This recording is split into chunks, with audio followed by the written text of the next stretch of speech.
Well, now let's speak to Richard Weitz, a director and senior fellow at the Hudson Institute's Center for Political Military Analysis. He joins me from Washington. And of course, the other key development of the day was an agreement struck between the Russian and Turkish leaders to establish a demilitarized zone in Idlib, which would effectively a buffer zone that would separate Syrian fighters from rebel fighters. How might such a plan be enforced? Well, I think that the model that the parties have in mind have been the series of demilitarization and redeployment or withdrawal/surrender agreements that the Syrians and the Russians have succeeded in making one place after another. Basically, they surround an area, put a lot of pressure on it, and then the rebels announce that they will move. But the challenge here is that in the past, they've been relocating to Idlib, but now it's Idlib itself. So there's a question of if the insurgents are to give up their weapons and move, where would they go? Presumably Turkey, but it's not clear.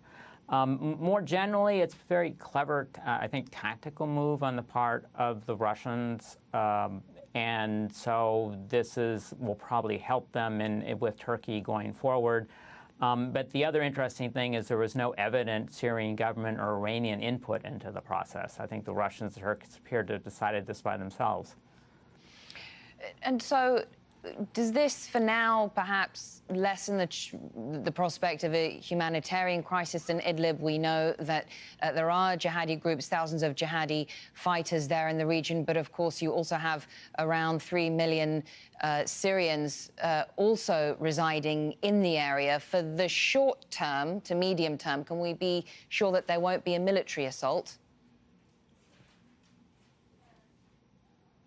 Right. So the Turks, Erdogan himself and other Turkish representatives, plus the Western governments, as we saw in the recent Security Council debates, have been very concerned about the humanitarian implications of having a massive bombing and ground assault on a city or an area with several million people.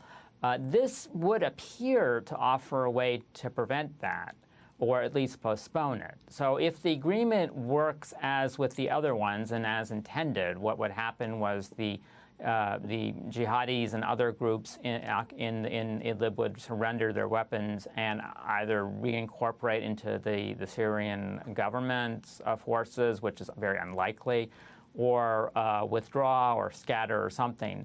And that would prevent an immediate assault, perhaps even a long-term assault, if the Syrian government's able to occupy the region by itself without resistance.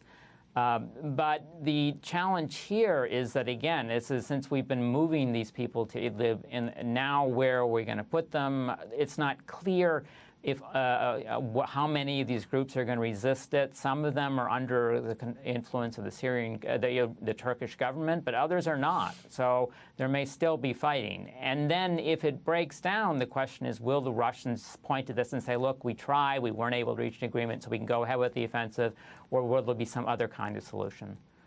Well, thank you for sharing your insight with us. Appreciate it. Political military analyst there in Washington, Richard Weitz, joining us.